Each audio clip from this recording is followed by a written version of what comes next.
ज्यांच्यामुळे या जगाला नवी दिशा मिळाली, ज्यांच्यामुळे स्त्री शिकली, जागी झाली, ती अबला होती पण ती सबला झाली।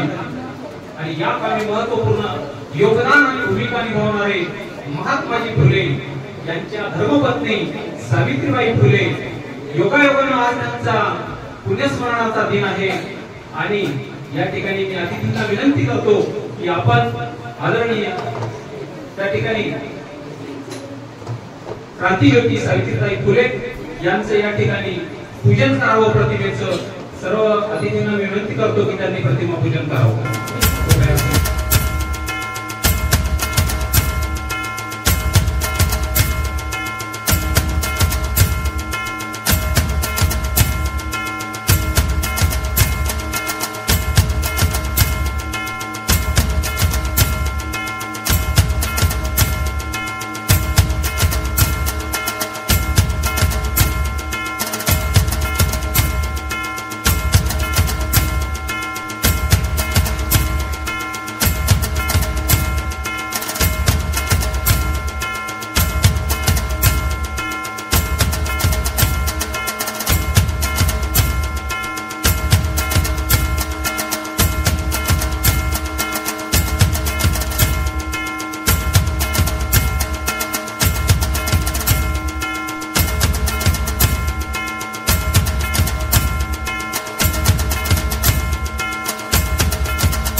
अतिथींना आपण देवाचे रूप मानतो आणि त्यांचा सन्मान राखणं हे आपण परम कर्तव्य समजतो।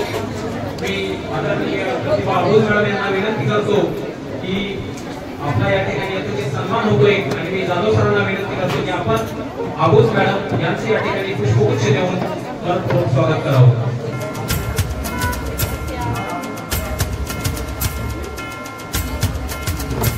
यानंतर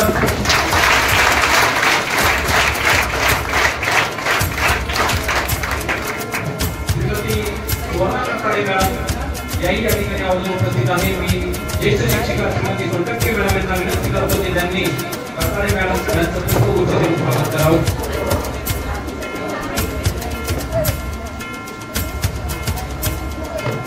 यानंतर आदरणीय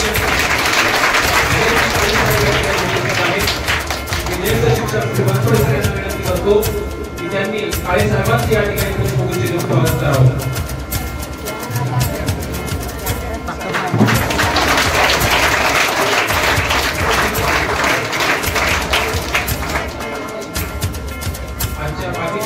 गावातील प्रमुख पाहुण्यांनी या ठिकाणी त्यांच्या स्वागतासाठी सांगितलं की आपण तर नेहमीच येतो म्हणे, आपल्या स्वागताची काही आवश्यकता नाही असं त्यांना वाटतंय, तरी देखील मी मनपूर्वक स्वागत त्यांचं करतो। यानंतर प्रमुख अतिथी म्हणून वक्त्या म्हणून आपल्याला पालकप्रतिनिधी यमुनाताई मानकापे या ठिकाणी उपस्थित आहे। मी ज्येष्ठ शिक्षिका श्रीमती बोरकर मॅडम यांना विनंती करतो की त्यांनी यमुनाताई मानकापे यांचं या ठिकाणी पुष्पगुच्छ देऊन स्वागत करावं।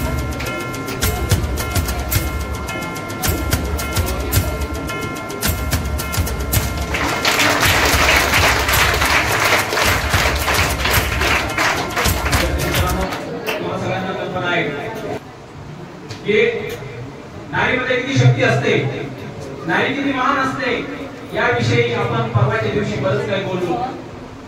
एक प्रसंग सांगतो मी तुम्हाला। आयुष्यामध्ये सुरुवातीलाच एक लेडीज पोलीस ज्यावेळेला मी बघितली आश्चर्याचा धक्का बसला. यात्रेमध्ये बघितलं होतं आणि त्या ठिकाणी महिला देखील पोलीस असू शकते यावर विश्वास बसेना. सोबत काही मुलं होती. आम्ही फार आपुलकीने बघत होतो आणि सांगत होतो एकमेकांना की बघा बाई पोलीस आहे, बाई पोलीस आहे. आणि नवल वाटलं त्या गोष्टीचं. आणि आज बघा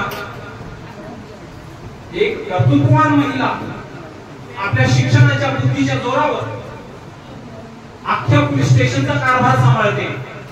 अभिमान वाटावा म्हणजे आपण एक सिद्ध होते की केवळ पुरुषच सबल नाही तर महिला सबल असतात. फक्त त्यांना त्यांच्यामध्ये जे पोटेन्शियल असतं, ज्या मूलभूत क्षमता असतात त्या ज्यांनी ओळखल्या त्यांनाच ते कळतंय. आदरणीय मॅडम, मला अभिमान वाटतोय की आपण एवढ्या सर्वोच्च ठिकाणी पोहोचलात. कारण आजकाल स्त्रियांना मुलींना शिकवणं आजही पालकांना रुचत नाही आणि आपण इथपर्यंत पोहोचलात जेणेकरून तुमच्यापासून विद्यार्थ्यांना नवीन काहीतरी प्रेरणा मिळेल. विशेषतः मुलींमध्ये आत्मविश्वास वाढेल. आजकालची जी सिच्युएशन आपण बघतोय बाहेर असुरक्षित वाटते प्रत्येकाला. केवळ मुलीच नाही, माणसांना मुलांना सुद्धा असुरक्षित वाटतंय. परंतु आपल्या येण्यानं या ठिकाणी मुलींमध्ये प्रचंड ऊर्जा निर्माण होईल अशी अपेक्षा व्यक्त करतोय. आणि या ठिकाणी मला तुम्ही नेहमी ऐकतातच, आपल्याला मुलींना ऐकायचंय आणि प्रमुख अतिथींना ऐकायचंय. मी विनंती करतो की ज्या 4 मुलींनी या ठिकाणी मनोगत व्यक्त करण्यासाठी नाव दिलेलं त्यांनी अगदी थोडक्यामध्ये आपलं मनोगत व्यक्त करायचं आहे. ज्यामध्ये कल्याणी शिंदे हिनं आपलं म्हणणं अगदी मार्मिक, स्पष्ट आणि कमी वेळेमध्ये या ठिकाणी निवेदित करावं. कल्याणी शिंदे.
विनंती करतो मी की आपलं मनोगत या ठिकाणी व्यक्त करावं.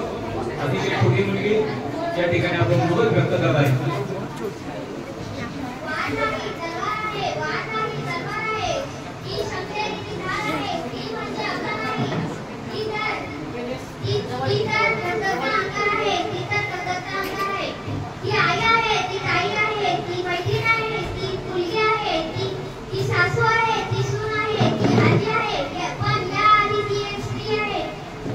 तिचा आम्हाला अभिमान आहे. आज माझ्या दिवशी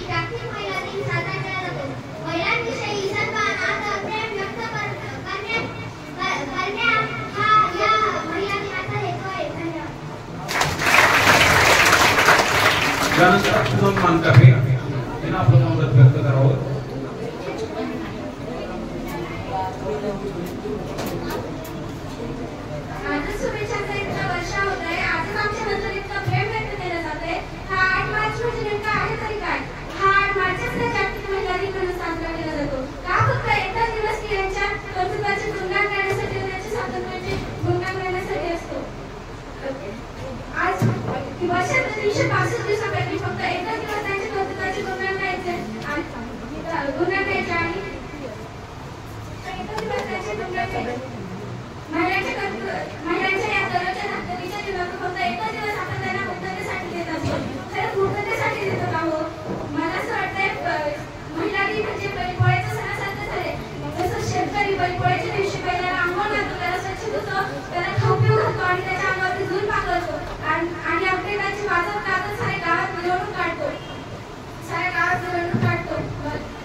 पालकप्रतिनिधी म्हणून या ठिकाणी यमुनाताई मानकापे या आपण मत व्यक्त करतील.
अशा खूप साऱ्या थोर निर्णय होऊन गेल्या.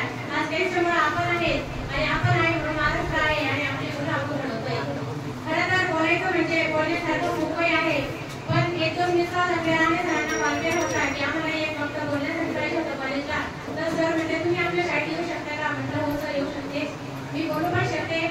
शाळेची खरं म्हणजे शाळेमध्ये म्हटलं की माझी पहिलीच वेळ आहे, मला ज्या पद्धतीने होत नाही ज्या पद्धतीने माझं शिक्षण झालेलं आहे. तर म्हणजे की तुम्ही तुमचे अनुभव थोडक्यात इथं व्यक्त करा.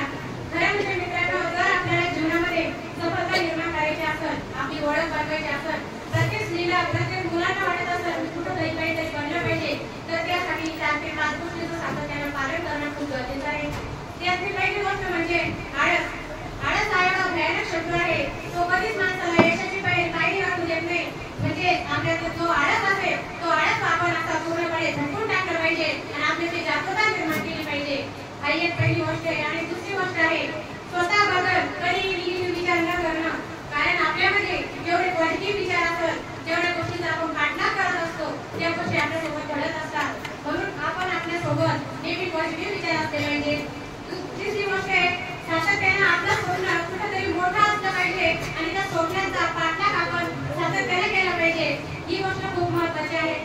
आणि त्यानंतर चौथी गोष्ट आहे ती म्हणजे काय, की आपल्याला प्रत्येक ठिकाणी वेळेचं बंधन असलं पाहिजे, वेळेची लिमिट काढली पाहिजे.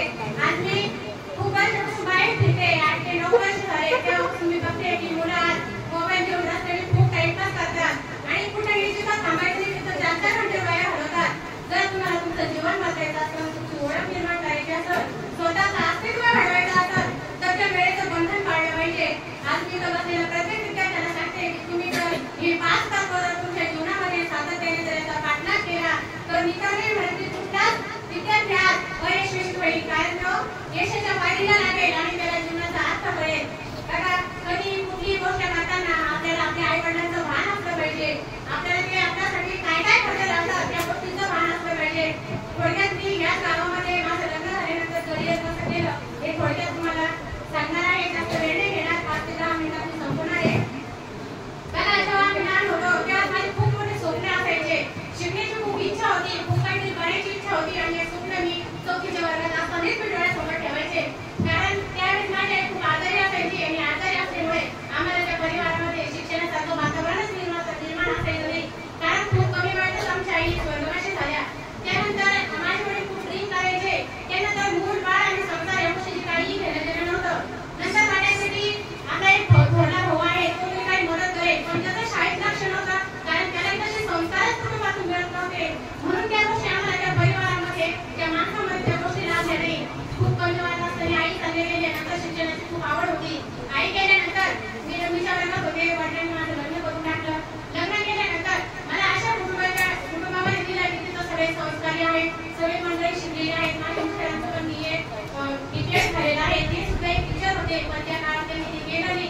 नंतर मी शिक्षणाला मला वाटायचं की आपण शिकावं, पण शिकावं तरी कसं? शिकण्यासाठी वेळ तर आपल्याकडे नाही, अभ्यास करण्यासाठी सुद्धा वेळ नाही.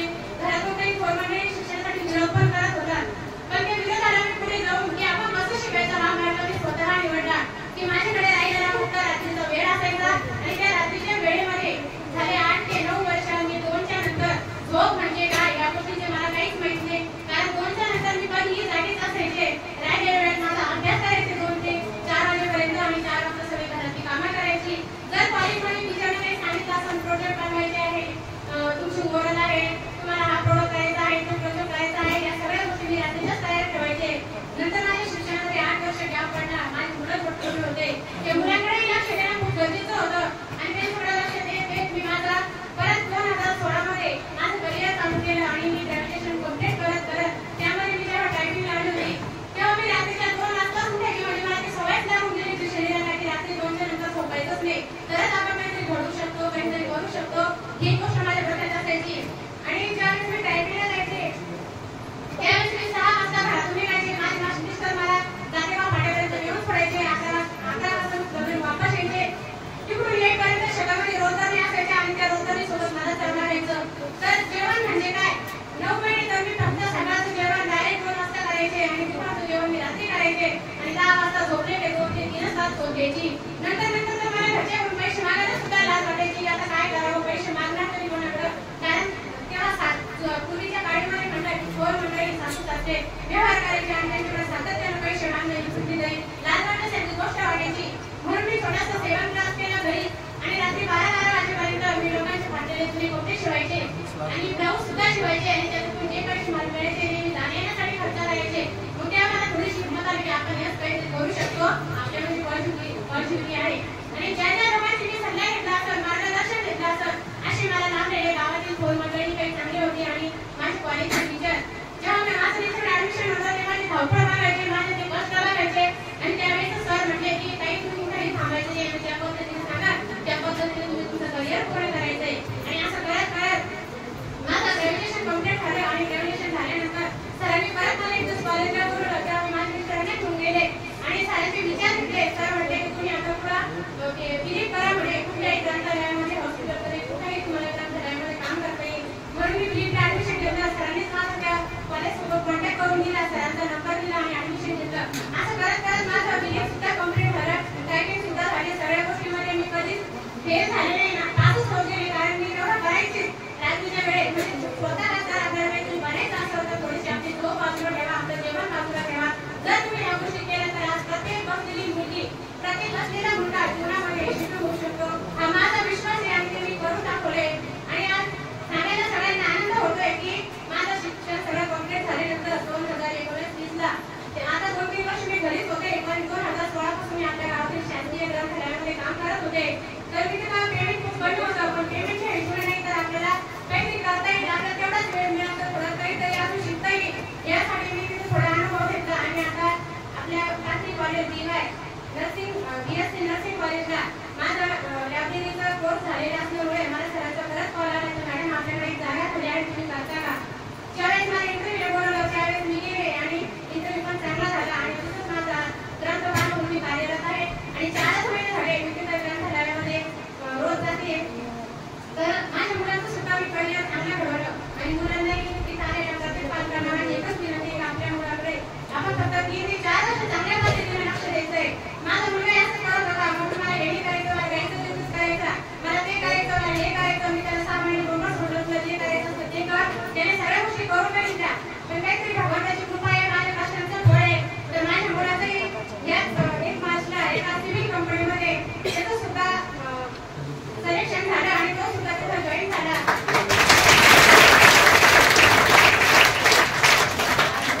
माझ्या मुलीचा सुद्धा IT डिप्लोमा झालाय आणि आता DPला सुरुवात आहे.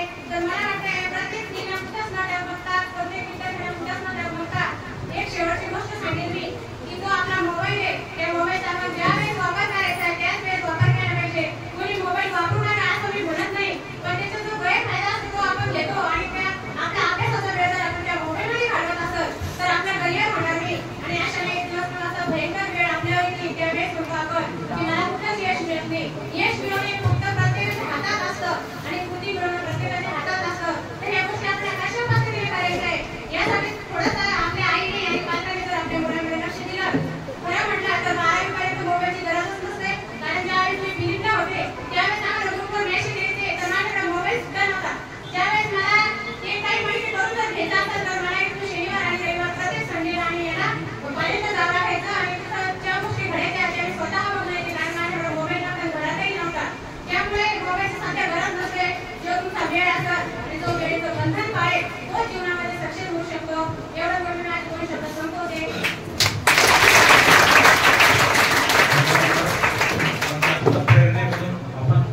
आपल्या जीवन कार्याची सुरुवात या ठिकाणी करून दिली.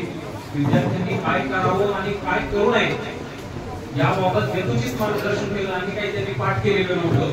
बघा, ज्यावेळेला माणूस संघर्षातून येतो ना त्यावेळेला त्याच्या भावना त्याच्या प्रतिबिंबित होत असतात आपल्या बोलण्यामधून. आणि मला पण अपेक्षा नव्हती, मला असं वाटलं की या 2-3 मिनिटे काहीतरी बोलतील. म्हणून एक चोखाकडे म्हणे बघा, उस डोका रस मोहे डोका काय बोललासी वर्णिया रंगा, नदी डोकी परिजळत नाही डोके काय बोललासी वर्णिया रंगे. बरोबर बघून आपण कोणाचं मूल्यमापन करू नये. हा एक धडा आम्ही आज या ठिकाणी शिकलेलो आहे. पुन्हा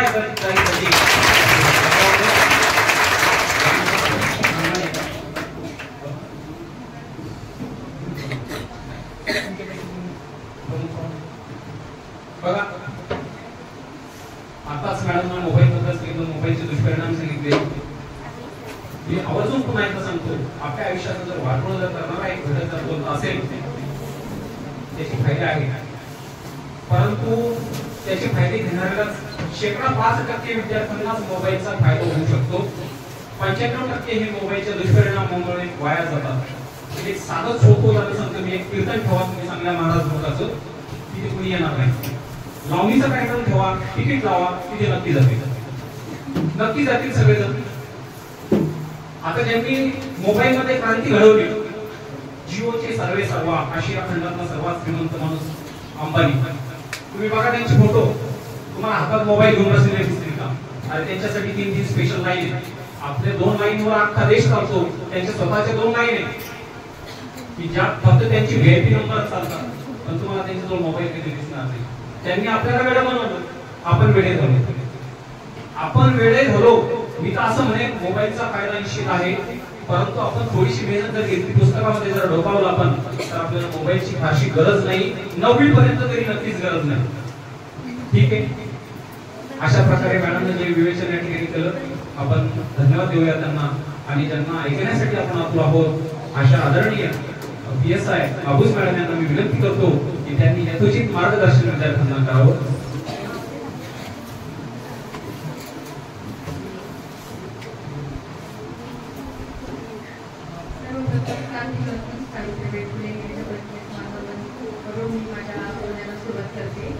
तसं तर जे आता बांधवलेले आहेत त्यांनी माझं 99% काम केलेलं आहे.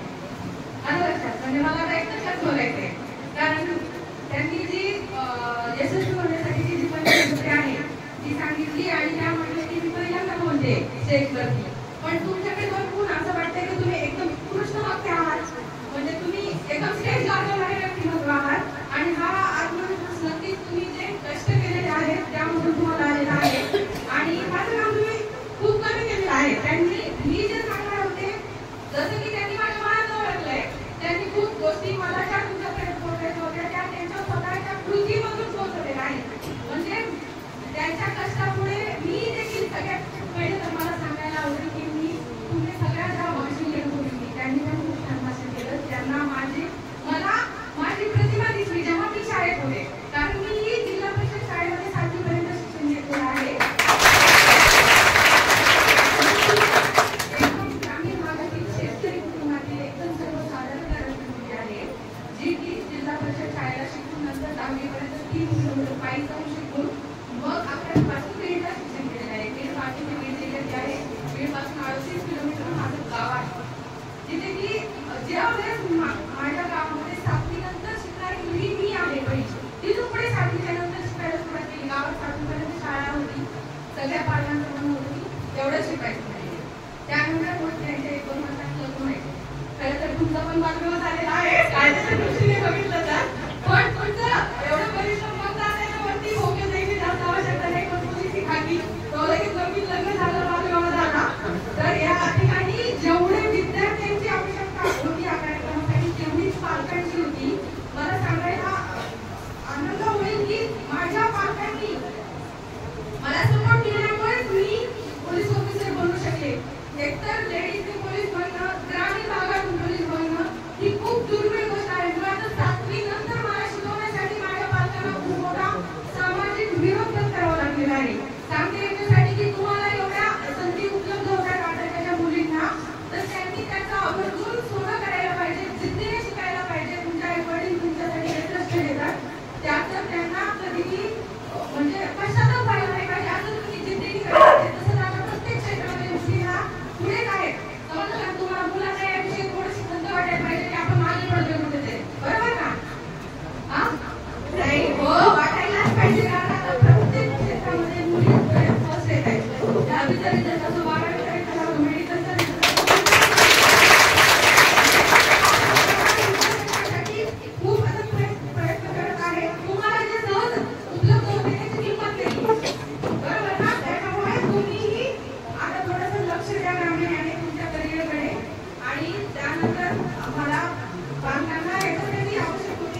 त्या काळामध्ये बीडला पण एवढं अभ्यासाचं वातावरण होतं जे आता स्पर्धा परीक्षेचं वातावरण झालं आहे. आता तुम्हाला शाळेत पण स्पर्धा परीक्षा संदर्भात वेगवेगळे कार्यक्रम किंवा बोलवता तुम्ही मार्गदर्शक किंवा आता खूप सारे म्हणजे इथे मुलं मुलीला खूप सारे अकॅडमी आहेत. तेव्हा तिथं पूर्ण बीडमध्ये एकच अभ्यासिका होती आणि ती खूप माहिती जिथं खूप त्याच्यापासून दूर होती. म्हणून मी काय त्याला पण वेगळे पाहिजे आता मी मोठ्यावरच अभ्यास केलेला आहे. पण फक्त जिद्द असल्यामुळे काही करू शकतो आपण. मग माझा TSIचा रिझल्ट आला विशेष 2 वेळेसही TSI आला. मग वय वाढत होतं म्हणून लगेच जॉईन झाली. नंतर TSI म्हणजे काय आहे जेव्हा ट्रेनिंगला गेले मी खरंच तेव्हा मला माहित झालं. पण नक्कीच तेव्हापासून आतापर्यंत माझी जी भरती घातलेली आहे तिचं काम चोखपणे करण्याचा प्रयत्न करते. त्याचबरोबर ती आणि खरोखर आज मी माझ्या मुलाला घेऊन आले. खरं तर म्हणजे मी पहिल्यांदाच घेऊन आले पण माझी कौटुंबिक घरासमोरची अडचण असल्यामुळे घेऊन आले. पण मी सांगते याच्यासाठी की स्त्री ही काहीही करू शकते. पुरुषांपेक्षा डबल क्षमतेने काम करू शकते. कुटुंब आणि नोकरी ही दोन्हीही चोखपणे पार पाडू शकते. मी सरांना प्रॉमिस केलं होतं त्यामुळे मला तर सुट्टीवर जायचं होतं पण अडचण असल्यामुळे प्रॉमिस केल्यामुळे 2 दिवसापासून यायचंय म्हणून मी मुलाला घेऊन आलेले आहे आणि उद्या असं मी जाणार आहे. कारण एकच हे होतं की तुम्हाला माझ्या बोलण्यावरून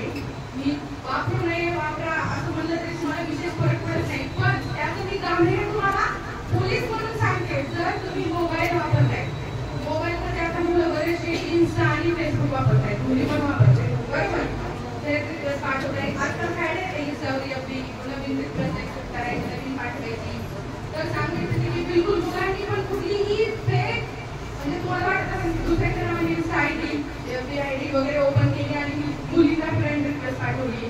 ती कोणाला समजत नाही. सायबर पोलीस स्टेशन सगळ्यांना माहितीये का? सायबर पोलीस स्टेशन आपल्या प्रत्येक जिल्ह्याच्या ठिकाणी आहे. आता आपलं TV सेंटरला आहे छत्रपती संभाजीनगर येथे. तिथे तुम्ही कोणाच्या मोबाईलमधून कोणत्या नंबरवरून कोणती ID बनवलेली आहे सगळं समजतं. म्हणजे तुम्ही जरी तुमच्या वडिलांच्या मोबाईलवर बनवली नसली आणि दुसऱ्या शेजारच्या बनवली तुला भावाच्या आत्याच्या मुलाच्या कोणाच्या याच्यावर बनवली पण नाव दुसरं टाकलंय आणि तुम्हाला वाटत असेल की काय माहित आहे कोणाला कसं माहित असणार आणि रिक्वेस्ट पाठवली फ्रेंड रिक्वेस्ट. जर तसं सगळं वॉच असतो सायबर पोलिसांचा बरं का तसं जर आढळून आला तर तुमच्यावरती गुन्हे दाखल होतात. जर गुन्हा दाखल झाला तर तुमचं कॅरेक्टर खराब होतं. तुम्हाला कॅरेक्टर सर्टिफिकेट घेणं आता प्रत्येक खाजगी किंवा शासकीय नोकरीसाठी कंपल्सरी आहे. नोकरी करायची आहे सगळ्यांना? ओके मला वाटतं शेती करायची. शेती करा पण नोकरी करायची आणि मग शेती करायची. शेतकरी एकदम तुम्ही प्रगतशील शेतकरी व्हा. पण जेव्हा तुम्ही शासकीय किंवा खासगी नोकरी करता तेव्हा तुमच्याकडे आर्थिक तुम्हाला म्हणजे काय पैसा उपलब्ध होईल आणि त्यानंतर तुम्ही प्रगतशील शेतकरी होण्याचा विचार करू शकता. बरोबर का नाही? आपल्या आई वडिलांनी जशा प्रकारे मराठीचं आयुष्य काढलंय शेतीचा माल आलाय नाही आलाय मग आता ह्या वर्षी काय करायचं तसं आपण आधी नोकरीला लागलो तर आपण त्यांना हातभार लावू शकतो. बरोबर का नाही?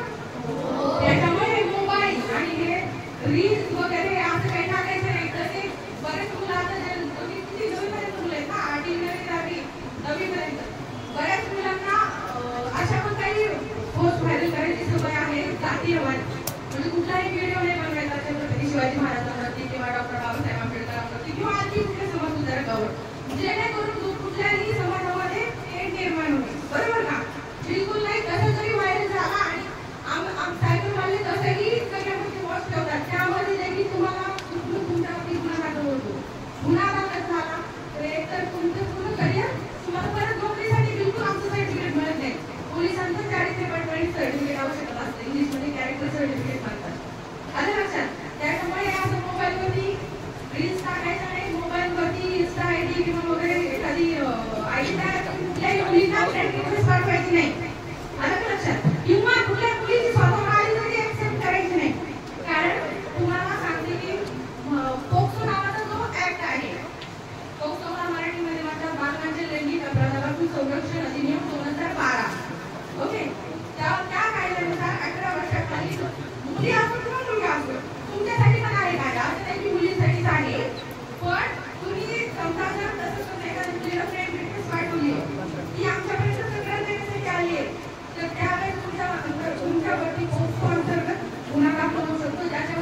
भेटत नाही.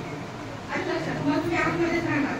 पुढचं करिअरच्या नंतर आणि जेव्हा आम्ही कोणते भाषण करताना सांगितलं होतं की तुम्ही दुर्गा आहात, नाव लक्षात नाही आता सॉरी, पण नक्कीच तुम्ही दुर्गा आहात. त्या दुर्गेचा उपयोग कसा करायचा आहे, दुर्गेचा उपयोग दुर्गा मोठ्या व्यक्तीला मुलाला जाऊन मारायची आवश्यकता नाहीये. फक्त एकच काम आहे, तुम्ही फक्त तुमच्यावर जो अन्याय होतोय त्यासाठी आमच्यावर येऊया. एवढ्यासाठी तुमच्या आतमध्ये दुर्गा जागा पुढचं काम आम्ही करतो. पण त्यासाठी तुम्हाला आमच्यापर्यंत येणं आवश्यक आहे. तुम्हाला तुमच्या विरुद्ध जो पण काही अन्याय होतोय, तुम्हाला जो काही त्रास देतोय, तुम्हाला असं वाटतंय माझ्यासोबत हे चुकीचं घडतंय, त्यावेळेस तुम्ही पोलिसांपर्यंत पोहोचणं आवश्यक आहे. कारण आम्हाला तर समजणार नाही ना तोपर्यंत तुम्ही सांगणार नाही की तुमच्यासोबत काय घडतंय. तेवढ्यासाठी तुमची दुर्गा जागू द्या. बाकी सगळं ही दुर्गा जी आहे ती करून घेते. ओके, पण तुम्हाला खूप सारे कायदे आहेत महिलांसाठी. बालविवाह आहे, बालविवाहासाठी तर तसं तर सरपंच, पोलीस पाटील यांची पण जबाबदारी आहे की गावामध्ये कुठलाही बालविवाह होऊ देऊ नये. आता सध्याची एक केस आहे, माझ्याकडे नाव सांगणार नाही, एका मुलीचं वयाच्या 15व्या वर्षीच लग्न लावून दिलं. नातेवाईकामध्ये जात्याच्या घरीच दिलं. 1.5 वर्ष झालं लग्न होऊन, 1.5 वर्षानंतर गुन्हा दाखल झालेला आहे. ती आता प्रेग्नेंट होती. किती वर्षाची ती? आता 16 वर्षाची आहे. आलं लक्षात. पण गुन्हा झाला तर कधीही दाखल होतो. सांगायचं काय आहे की मुळातच ते होऊच द्यायला नाही पाहिजे. कारण ती त्यामधून समोर होतीये ना, लग्न झालं आई वडिलांच्या सगळ्यात ठीक आहे, चांगलंय, घरी देऊन टाकू म्हणून. एक तर तुम्हीही विरोध करू शकता. 1098 वर फोन लावा, 112 वर फोन लावा. आलं लक्षात. जर तुमच्यासोबत असं घडत असेल तर पोलीस पाटील, सरपंच यांना देखील बंधनकारक आहे. पण तुम्ही पहिले बोलायची का, जोपर्यंत स्वतः होणार नाही आपण स्वतः उभं राहत नाही त्यावेळी तोपर्यंत आपली कोणती मदत करत नाही. त्यासाठी आणि तुम्हाला त्यांच्यामध्ये जशी वेळ आली लग्नानंतर त्यांना एवढं सगळं कष्ट करून एवढ्या सगळ्या गोष्टींचा सामना करून स्वतःचं करिअर म्हणतात तर स्वतःचं करिअर करण्यासाठी शिक्षणासाठी त्यांना लढा द्यावा लागला. तर तुम्ही नशिबान आहे की तुम्हाला आता संधी भेटली. तुम्ही आताच अभ्यास करा, पहिले स्वतःच्या पायात उभं राहा, नंतर लग्न करा. पण लक्षात एकच ठेवा की आधी मी स्वावलंबी होईल असं काही नाही की ह्याच फील्डमध्ये जावा, पोलीस ऑफिसरच व्हा असं तुम्ही एक पोलीस अधिकारी आहे म्हणून म्हणेल. पण त्या व्यतिरिक्तही तुम्ही कुठल्याही फील्डमध्ये जा, फक्त तुमची कष्ट करण्याची तयारी पाहिजे. तुम्ही कुठल्याही फॅशन डिझायनिंग करा, डॉक्टर व्हा, इंजिनियर व्हा, कुठल्याही फील्डमध्ये जा. कुठलंच फील्ड कमी नसतं.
तर आता एक तुम्ही पण बऱ्याच गोष्टी शेअर केलेल्या आहेत. तर तशा करायच्या नाही, त्याचा उपयोग तुम्हाला नंतर ब्लॅकमेल करण्यासाठी होऊ शकतो. आलं लक्षात? आणि त्या व्यतिरिक्त यातून सांगते की तुमच्याकडून चुकून तुम्ही एखाद्यासोबत रिलेशन मध्ये गेलाय, त्याला इथे बसायला समजणार नाही, पण तुम्हाला समजत काय होणार.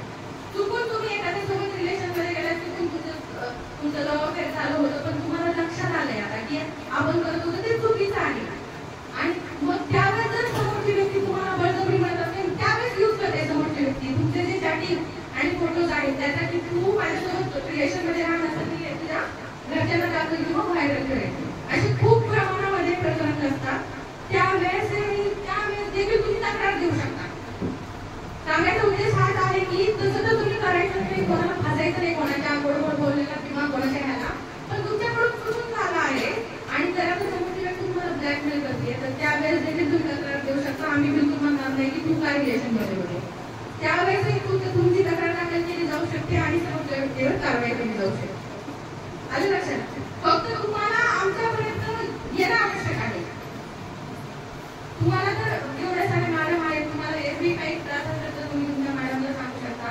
आणि मी म्हणजे सगळ्यात पहिले तुम्हाला जर कोणाकडून त्रास होत असेल तर तुम्ही तुमच्या आईला सांगा, वडिलांना सांगा, त्यांना विश्वासात घेऊन सांगा. कारण तुम्ही जोपर्यंत कोणाला तरी सांगणार नाही तोपर्यंत तुम्हाला न्याय मिळणार नाही. आणि आमच्यापाशी हा बिनधास्त आम्ही तर तुमच्यासाठी कधी यावं. या व्यतिरिक्त कोणाला जर काही विचारायचं असेल माझ्याकडून, आता बोलायचं काही राहून गेलं असेल तर दिल्ली व्यक्त करते. कोणाला काही प्रश्न अडचणी असतील तर तुम्ही मला विचारा, त्यावर बोलायचे कोणाला नाही शाळेत असतं कोणालाच बोलायचं नसतं. काही हरकत नाही. काही अडचण असेल तर माझा नंबर सांगते. परत मी एक शार्प आहे बघ आपण 9637774599 मराठीत सांगते. 96 37 77 45 99. ओके, मी मॅडमच्या साडीकडे आणि मॅडमकडे नंबर देते. काही अडचण असेल तर तुम्ही मला वैयक्तिक फोन करू. ओके, इथे बोलायबद्दल जास्त खूप बोलले 2 शब्द बोलते. आज जिकडे तिकडे वादविवाद आहे, आज जिकडे तिकडे वादविवाद आहे, जातीवाद, धर्मवाद, प्रांतवाद, समाजवाद. मात्र माझ्याकडून तुम्हा सर्वांना एकच वाद आणि तो म्हणजे धन्यवाद, धन्यवाद, धन्यवाद.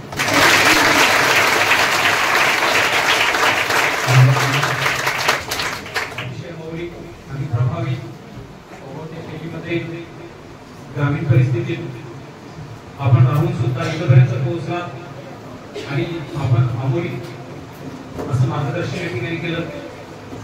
मॅडम नाही आणि मानकापे मॅडम नाही, ज्या काही गोष्टी आपल्याला सांगितल्या त्या आपण प्रत्यक्षामध्ये जीवनात त्याचा वापर करायचा आहे. आणि आपण त्या त्यागमय संघर्षमय जीवनाची कहाणी सांगितली, मी आपल्या कार्याला सलाम करतो. विद्यार्थी मित्रांनो, मोबाईलचा खरोखर वापर करू नका. मोबाईल टाळा. एक छोटं उदाहरण सांगतो. एका वर्गापुरतं मर्यादित आहे, तरी देखील या सार्वजनिक ठिकाणी जर सांगितलं ना तर त्याचा प्रभाव अधिक निश्चित चांगल्या पद्धतीने पडेल. पवन नावाचा मुलगा आहे, पवन अनेक आहे, डॉट डॉट डॉट समजून घ्या. सांगणं उचित होणार नाही. CWSN आहे, चाइल्ड विथ स्पेशल नीड्स, थोडासा बुद्धिमत्ता कमी आहे त्याचा, तो पाहिजे तशी अपेक्षित प्रगती करू शकत नाही.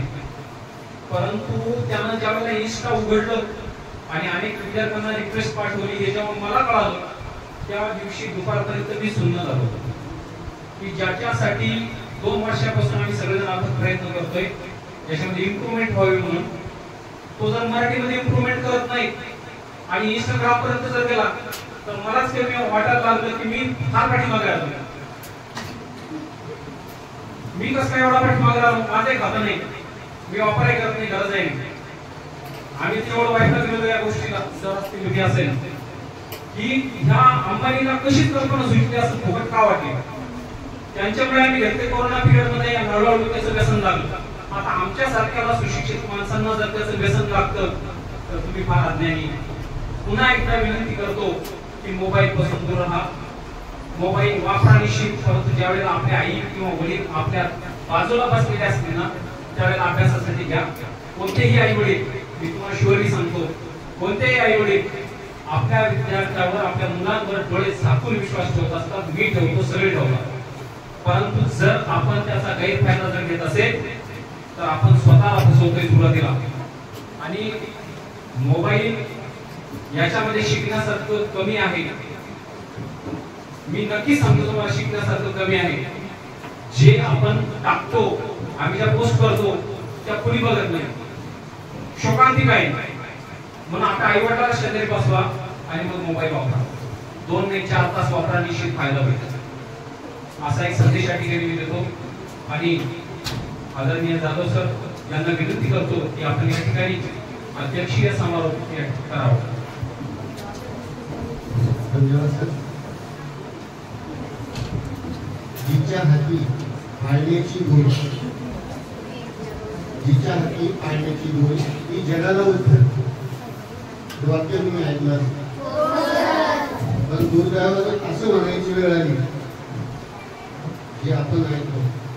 जिच्या हाती मोबाईलची गोडी, मॅडम, जिच्या हाती मोबाईलची गोडी ही जगाचा नाश करते. तिचाही नाश करते, जगाचाही नाश.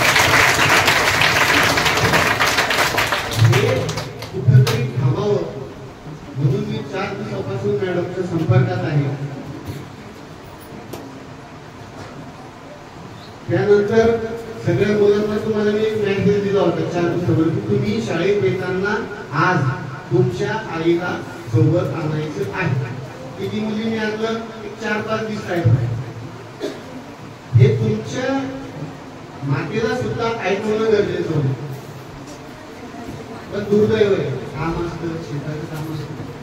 असो, आजच्या प्रमुख वक्त्या श्रीमती अबूज मॅडम पोलीस ठाणे फुलंब्री, त्यांच्यासोबत Suvarna Kartade madam police station Phulambri, त्यानंतर गोदावरी ताई, त्यानंतर गावातील आमच्या शालेय संस्थेचे अध्यक्ष पोलीस पाटील, तंटामुक्तीचे अध्यक्ष आणि सगळे माझे सहकारी आणि आपण सगळे विद्यार्थी मित्र. मला असं पहिलं हे सांगायचं आहे की या शाळेमध्ये जो काही कार्यक्रम घेतला जातो तो हेडमास्टरच्या मनाने घेतला जातो. शासनाचे परिपत्रक असतात. एकही कार्यक्रम इथं मनानं घेतला जात नाही. एवढे कार्यक्रम असतात त्याच्यातले 50% घेतो, हे लक्षात घ्या. बरोबर आहे का? 50%ला आम्ही 13ची टोपली दाखवतो. वेळ घेतला जातो त्यामध्ये. पण असे काही कार्यक्रम असतात की ते घ्यावे लागतात आणि ते मुलांच्या हितासाठी घ्यावे लागतात. ती काळाची गरज आहे. भलं मग कोणी काही म्हणू. माझ्या लक्षात हे माझं पहिलं नम्रपणे नमूद करावंसं वाटतं. इथं जो कार्यक्रम घेतला जातो तो शासनाच्या परिपत्रकानुसार घेतला जातो. आजचा कार्यक्रम सुद्धा घ्यावा असे येऊचं पत्र आहे पालक मेळावा म्हणून. असो, मॅडमनं, गोदावरी ताईनं आणि मॅडमनं मुली पण छान मार्गदर्शन केलं. तुमच्या डोक्यात उजेड पडावा म्हणून असे कार्यक्रम आम्हाला घ्यावे लागतात. मॅडमशी बोलून ऑफिसने खूप वाटवत करत आहे. हा सगळा सोशल मीडियाचा परिणाम. तुमचा दोष नाही. सोशल मीडिया जगामध्ये सगळं हेच दिसत. सैराट सैराट ऐकला पिक्चर? सैराटची हवा दिवसेंदिवस वाढते शाळेमध्ये, कॉलेजमध्ये. मला हे म्हणायचं की कॉलेजमध्ये ठीक आहे, ते त्यांचं वय असतं. पण शाळेमध्ये जे वातावरण होतं जे आम्हाला ऐकायला मिळतं दररोज, मुलं सांगतात. मॅडम, आमच्या शाळेमध्ये एक डिटेक्टिव्हची समिती. आता आम्ही शाळेमध्ये नावं लावलेली वेगळे, हे आमच्या शाळेचे डिटेक्टिव्ह, पण ऍक्च्युअल डिटेक्टिव्ह आमचे वेगळे. ते शाळेत काय घडलं, कोण मुलगा काय म्हटला, कोण मुलगी काय म्हटली, कोण शिक्षक शिकवतो, कोण शिक्षक नाही शिकवत, या सगळ्या गोष्टी मला ती येऊन सांगतात. त्याची मी नोंद घेतो. त्याच्यामुळे खूप फायदा. त्यामुळे ह्या ज्या गोष्टी मला ऐकायला मिळतात कधी कधी मत फिरवून हे वय त्यांचा अभ्यासाचं वय आणि या वयात त्यांनी असे रिकामे धंदे करावे. काय तुमचं फ्युचर राहणार, काय भविष्य राहणार आहे तुमचं? हे शिक्षण शिक्षणाचं वय मी नेहमी सांगतो वर्गामध्ये परिपाठामध्ये की तुम्ही शिका अगोदर, नंतर तुम्हाला काय करायचं करा ना. तुम्ही जर चांगल्या शिकल्या, अशा PSI झाल्या, मुलांची तुमच्या मागे रांग नाही रांग, आणि आज तुम्ही कोणामध्ये फिरतात, कोणामध्ये फिरतात, भंगारवाला, मिस्टरी, हे थांबवा. आई वडिलांचा विश्वास तुमच्यावर आहे, त्यांच्या विश्वासाठी त्याला पात्र राहा. एवढं मी सांगतो आजच्या प्रसंगी. आणि सगळे मान्यवर इथं आले, आभार प्रदर्शन मी करतो. इथं जमलेले सगळे प्रमुख पाहुणे, प्रतिष्ठित गावकरी, शालेय अध्यक्ष, इकडच्या वाट्या, माता पालक आणि माझे सगळे शिक्षक, त्यांनी कार्यक्रम खूप मदत केली. त्याबद्दल मी सगळ्यांचे आभार मानतो. आणि कार्यक्रम संपला असं जाहीर करतो. तत्पूर्वी शिंदे सर काहीतरी सूचना देत आहेत. सर्व विद्यार्थी प्रमुख पाहुणे बाहेर गेल्याशिवाय एकही उठणार नाही, एकही बोलणार नाही. ज्या वेळेला तुम्हाला सूचना करण्यात येईल त्याच वेळेला उठायचं आहे. सूचना सगळ्यांच्या लक्षात आली असं आपल्या सर्वांच्या उपस्थितीबद्दल धन्यवाद मानतो. कार्यक्रम संपला असं जाहीर करतो.